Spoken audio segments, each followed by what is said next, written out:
নমস্কার বন্ধুরা, আমি বাবলি আর আমার রান্নাবান্না চ্যানেলে তোমাদের আরও একবার স্বাগত জানাই। আজকে আরও একটা রান্নার রেসিপি নিয়ে চলে এলাম। আশা করছি আজকে রান্না তোমাদের ভালো লাগবে। আজকে আমি বানাবো ডিম দিয়ে কচুরলতি রেসিপি। তার জন্য সবার প্রথমে এদিকে কচুরলতি ভালো করে কেটে ধুয়ে নিয়েছি।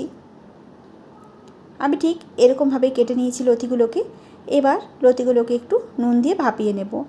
কড়াইয়ের মধ্যে দিয়ে দিয়েছি জলটাকে একটু গরম করে এর মধ্যে দিয়ে দিলাম স্বাদমতো নুন দিয়ে এবার দিয়ে দিলাম কচুরলতিগুলোকে নুন দিয়ে একটু ভাপিয়ে নিলে অনেক সময় কি কচুরলতি খাওয়ার সময় গলা ধরে, তবে একটু ভাপিয়ে নিলে গলাটা ধরবে না।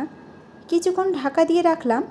এখন ঢাকনাটাকে কিছুক্ষণ পর খুলে দেখলাম লতিটা ভালো মতো সেদ্ধ হয়ে গেছে, তবে খুব বেশি কিন্তু গলেনি। ঠিক এরকম সেদ্ধ করতে হবে যাতে খুব বেশি গলে না যায়। খুব বেশি গলে গেলে লতিটা খেতে ভালো লাগে না। একটা বাটির মধ্যে নিয়ে নিয়েছি আমি দুটো ডিম। সামান্য একটু নুন দিয়ে ডিমটাকে একটু ফাটিয়ে নিলাম। এবার দেখো কড়াইয়ের মধ্যে বসিয়ে দিয়েছিলাম সর্ষের তেলটা যখন গরম হয়ে যাবে তখন ডিমটাকে ঠিক এরকমভাবে আমি ভেজে নেব। একটু ঝোড়ো করে ভাজবো। ডিমগুলো ভাজা হয়ে গেছে। এবার ডিমগুলোকে আমি একটা বাটিতে নামিয়ে রাখবো। আর ডিমগুলো ঠিক ছোট ছোট করে দেখো ভেঙে নিয়েছি খুন্তিতে করে। কড়াইয়ের মধ্যে দিয়ে দিলাম কালো জিরে। তেলটা যখন গরম হয়ে গেল কালো জিরে দিয়ে এবার দিয়ে দিচ্ছি এখানে কুচনো পেঁয়াজ। এখানে দুটো আমি ছোটো সাইজের পেঁয়াজ কুচিয়ে নিয়েছিলাম। পেঁয়াজগুলো দিয়ে হালকা করে একটু ভেজে নেব। পেঁয়াজ যখন হালকা একটু ভাজা হয়ে যাবে তখন এর মধ্যে দিয়ে দেব রসুন আর কাঁচা লঙ্কা থেঁতো। হালকা করে একটু থেঁতো করে নিয়েছি, এতে করে খেতে বেশি ভালো লাগে বাটার থেকে। কিছুক্ষণ নাড়াচাড়া করে নিয়ে এবার দিয়ে দিলাম আমি সেদ্ধ করে রাখা কচুরলতি। ভালো করে নাড়াচাড়া করে একটু মিশিয়ে নেব।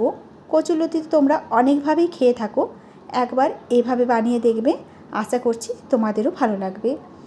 কিছুক্ষণ এভাবেই লতিটাকে আমি একটু নাড়াচাড়া করে ভাজা করে নেব। কিছুক্ষণ ধরে দেখো এভাবেই আমি নাড়াচাড়া করে একটু ভাজা করে নিলাম। এখন এর মধ্যে দিয়ে দিচ্ছি হাফ চামচ জিরের গুঁড়ো, হাফ চামচ লঙ্কার গুঁড়ো আর দেব হাফ চামচের মতো হলুদের গুঁড়ো, আর দিয়ে দিলাম হাফ চামচের থেকেও একটু কম ধনের গুঁড়ো। এবার ভালো মতো করে লতির মধ্যে মিশিয়ে নেব।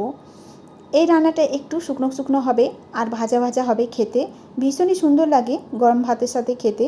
কিছুক্ষণ এভাবেই নাড়াচাড়া করার পর দেখো লতিগুলো প্রায় ভাজা হয়ে এসছে, আর একটা লতিও কিন্তু ভেঙে যায়নি।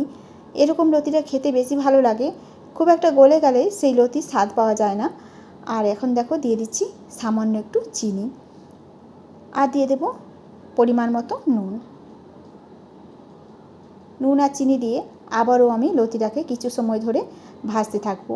একেবারে কম আঁচে দেখো ভাজছিলাম, তেলটা উপর থেকে ছেড়ে এসছে আর লতিটা বেশ সুন্দর ভাজা হয়ে এসছে।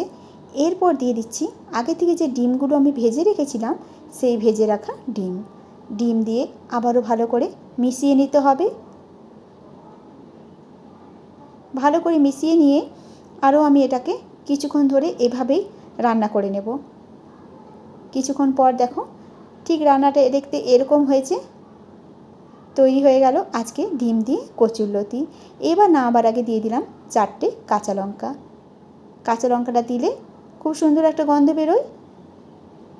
আজকে রেসিপি কচুরলতি তোমাদের কেমন লেগেছে অবশ্যই কমেন্টের মাধ্যমে জানাবে।